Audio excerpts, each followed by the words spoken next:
Sérieux?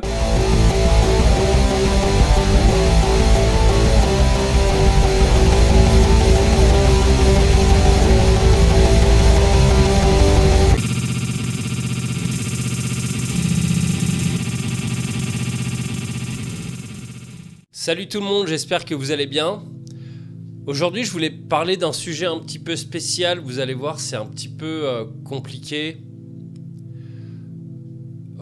Je suis en deuil et je vais vous expliquer un petit peu le délire.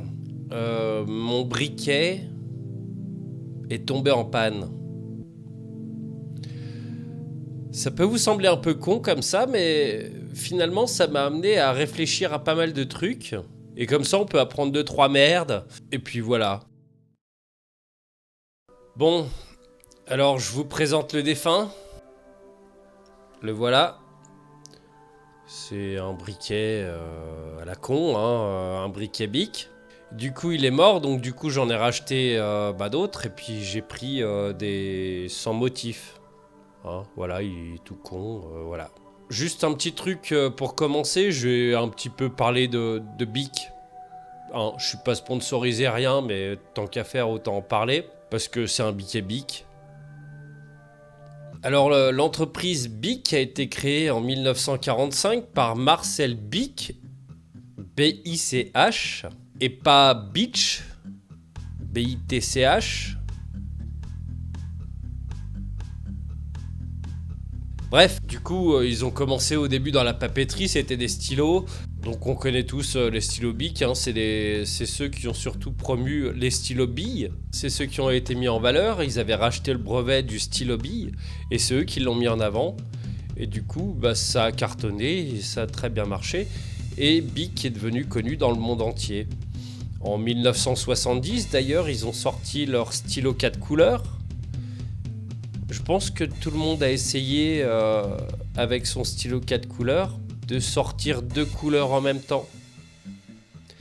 C'est pas possible parce que le trou il est trop étroit.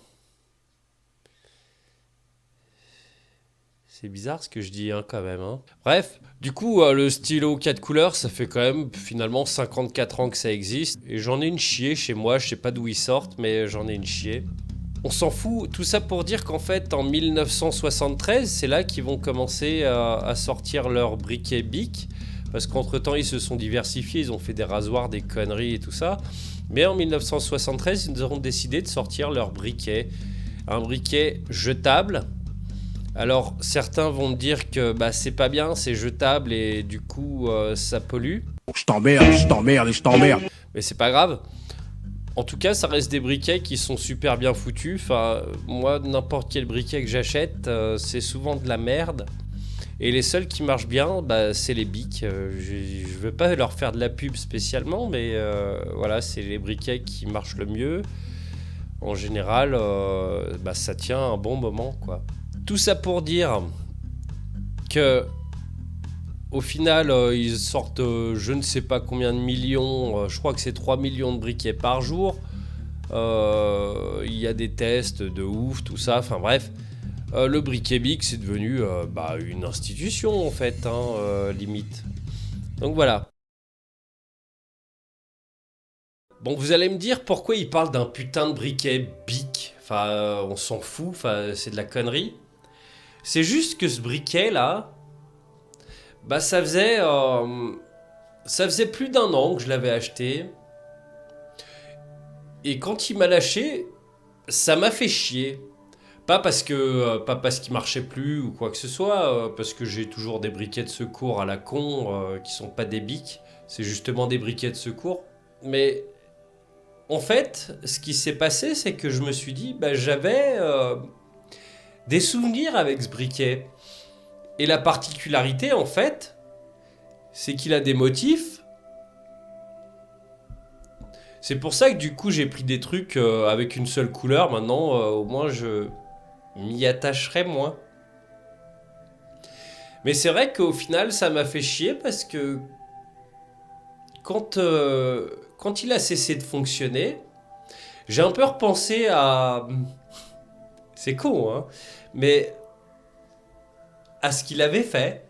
allumer des bougies quand il y avait une panne de courant, bah il était là. Allumer de l'encens pour avoir les chakras ouverts et tout ça et m'ouvrir à l'univers, il était là. Quand j'étais stressé, pas bien, tout ça, et que j'avais besoin d'allumer ma clope, absolument, bah, il était là aussi. Bon, je sais que fumer c'est pas bien, et d'ailleurs il faut pas fumer, mais bon, après tout. Je t'emmerde, je t'emmerde. Il m'a même aidé à allumer de la sauge quand je voulais chasser les mauvais esprits, tout ça, et ben, qu'en fait c'était de la grosse connerie. Un petit peu comme quand tu fous de la cannelle pour apporter l'abondance chez toi et tout ça, enfin c'est de la merde. Alors après, vous allez me dire, ouais, mais comment tu te permets de critiquer ce genre de choses et tout ça bah tout simplement. Je t'emmerde, je t'encule, je t'emmerde. Voilà, tout ça pour dire que bah finalement il était là. Et il avait la particularité d'avoir une sale gueule parce que bah, le motif est laid. Mais je m'en fous en fait, je l'avais pris parce qu'il était en promo et que c'était moins cher que le briquet uni quoi. Et ça m'a fait penser à ça en fait, à l'attachement qu'on peut avoir par rapport à des objets. Bon alors ce briquet vous allez me dire, bah ouais parce que bon je vais pas chialer non plus. C'est quand même vachement plus simple à remplacer qu'une meuf. Putain, mais je dis vraiment n'importe quoi. Bah en fait, ce briquet, comme je vous l'ai dit, ça faisait plus d'un an que je l'avais et puis bah il s'est quand même passé pas mal de choses pendant cette année. Et c'est vrai que bah il a toujours été là. J'ai perdu pas mal de trucs et il était là. Et j'ai aussi remonté la pente et il était là aussi. Ce briquet là, bah qui marche plus hein. Ah si. Non, je pense que c'est un petit peu comme... parfois les morts, ils ont des réactions de réflexe. C'est-à-dire qu'en fait, leur cerveau est mort, tout ça, leur corps est mort. Mais au final, quand on touche certains endroits, il y a certains réflexes qui persistent. Donc il arrive que parfois, il y a des cadavres qui font... Ça n'a rien à voir avec le sujet, putain. Bref. Bah du coup, bah il est mort, quoi. Enfin, je recommence. Enfin, voilà, hein. Mais il a toujours été là et vu que je fume, je sais que c'est pas bien de fumer. Et d'ailleurs, Je t'emmerde, je t'emmerde. voilà. D'ailleurs, avec une petite bière aussi, ça passe toujours bien. Alors boire non plus, c'est pas bien et Je t'emmerde, je t'emmerde, je t'emmerde. donc, bah avec modération quand même, quoi. Enfin, pour le coup, hein. On dit ça. Hein. Donc ce briquet, du coup, il était là et ça m'amène à penser à quelque chose, c'est-à-dire à l'attachement qu'on peut avoir à des objets. C'est-à-dire que quand il arrive quelque chose de grave et qu'au final il n'arrive rien au niveau du corps, au niveau de la santé, au niveau de tout ça, souvent on dit ça va, c'est que matériel. Bah mine de rien le matériel, eh ben on s'y attache. C'est con à dire, hein, mais on a aussi des souvenirs avec des objets. Je prends un exemple à la con. J'avais une bagnole, c'était une Nissan Almera. Que j'appelais une Nissan Papy parce que ça faisait ça ressemblait à une bagnole de papy suisse. C'est pour ma gueule celle-là encore. Hein. Bref. Et du coup elle était moche comme tout, enfin elle ressemblait à rien, mais je l'aimais bien cette caisse, je l'adorais. Et parfois elle me manque. C'est con à dire, hein, mais elle me manque. Alors évidemment, on n'a pas le même sentiment de manque qu'on peut avoir pour une personne, évidemment. Mais un objet peut nous manquer parce que il nous rappelle aussi des souvenirs. Par exemple, si on prend des photos, si on fait des vidéos, des choses comme ça, c'est aussi pour avoir des souvenirs. Et quelque part, bah, les objets, ils sont là aussi pour nous rappeler des souvenirs. J'ai par exemple chez moi un tiroir à merde. Je pense que pas mal d'entre vous devaient avoir un tiroir à merde. En vrai, c'est plus qu'un tiroir. Hein. Mais j'ai pas mal de merde dedans et j'ai du mal à acheter certaines choses. À jeter certaines choses. je précise, hein, parce que j'ai acheté. Voilà, et c'est vrai que du coup, je garde un paquet de saloperies qui me servent à rien. Et est-ce que quelque part, c'est pas un peu ça, la nostalgie de ce que j'aurais pu avoir avec ces objets qui me servent plus à rien? Quoique des fois, quand je les retrouve et que je me disais tiens, j'ai ça quelque part, parce que j'en ai besoin, c'est rare, hein. Je suis content. Donc voilà, je sais pas si vous aussi vous avez un tiroir à merde, ou peut-être même un placard à merde, ou un garage à merde. Je sais pas, dites-le. En tout cas, moi je trouve qu'il y a un côté important dans les objets. Évidemment, pas aussi important qu'une personne, mais je trouve que c'est important. Et mon briquet, quelque part, il avait un peu cette importance-là, parce que on a partagé des moments ensemble, quoi. C'est vrai, hein. Et un briquet, quelque part aussi, c'est cool, parce que ça fait du feu. Donc celui-là, il en fait plus, il est mort, et voilà. Mais celui-là, il en fait. Et moi, j'aime bien. Alors je suis pas pyromane, mais je trouve que par exemple un feu de camp comme ça me rappelle un petit peu ma jeunesse, quand on faisait des feux de camp, que je prenais la gratte et que tout le monde emballait,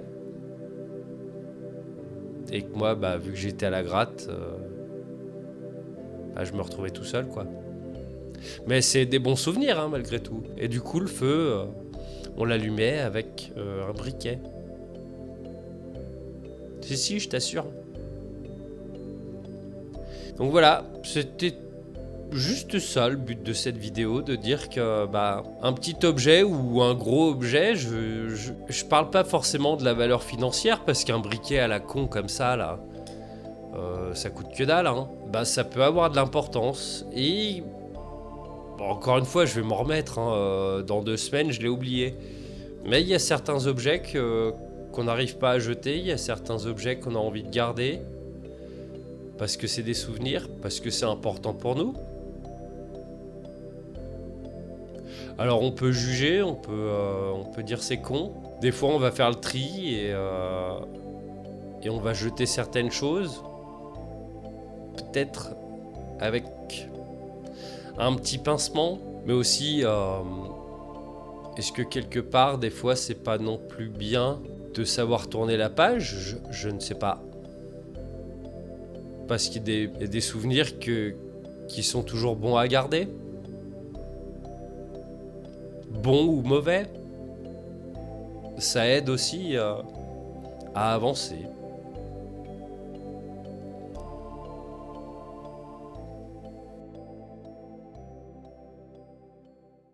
Voilà, c'est la fin de cette vidéo un petit peu chelou, sur un sujet un petit peu chelou. Bien que je trouvais quand même ça intéressant de réfléchir par rapport à ça. Je tenais quand même à vous souhaiter à tous une très bonne rentrée, pour ceux qui sont sortis en tout cas, parce que moi je suis jamais sorti, donc pas forcément de rentrée. C'est quand même moins compliqué quand on n'est jamais sorti de re-rentrer, quoi. Mais malgré tout, de sortir, prendre des vacances, c'est cool aussi. En tout cas voilà, je tenais à vous remercier d'avoir regardé la vidéo. Je voulais aussi vous dire que je travaille sur un nouveau format. Je l'ai annoncé dans un short à la con vite fait, mais voilà, c'était pas explicite. Je travaille sur un nouveau format en plus de ce format, donc cette émission c'est énorme. C'est une autre émission qui va s'appeler On Enquête. Un truc un petit peu... Je vais pas dire plus travailler, parce que je travaille beaucoup quand je fais l'émission c'est énorme, parce que souvent je me renseigne sur plein de choses, voilà. Sauf que là du coup ça va être plus sous le format d'une enquête. Je vais changer un petit peu aussi le décor pour le coup. Je continue c'est énorme, mais je vais faire aussi On Enquête. On verra si ça vous plaît ou pas. Par contre du coup ce sera moins fréquent que c'est énorme, parce que il faut aussi que je puisse trouver des sujets d'enquête. Il faut aussi que je puisse enquêter, trouver des sources, trouver un petit peu de ceci, cela. Le concept de la chaîne ne change pas. C'est-à-dire qu'au final, ce sera toujours une réflexion qu'il faudra avoir. J'ai jamais vraiment la réponse. Quand je vous raconte des conneries, en fait, j'ai pas tellement la réponse. Moi, je vous donne juste mon avis, je réfléchis à certaines choses. Je prétends pas avoir la vérité. Là, ce sera le même délire, en fait, si vous voulez, mais par rapport à quelque chose de plus judiciaire, quoi. C'est pour ça que, du coup, j'ai fait un petit peu ce truc, ce visuel avec la balance de la justice, quoi. Enfin, voilà, quoi. Donc, j'espère que vous allez bien, que la rentrée se passera bien, qu'on va continuer à passer des moments sympas ensemble. Et je pensais à un truc. C'est que, il y a très longtemps, l'homme a réussi à apprivoiser le feu. Et je trouve que c'est énorme.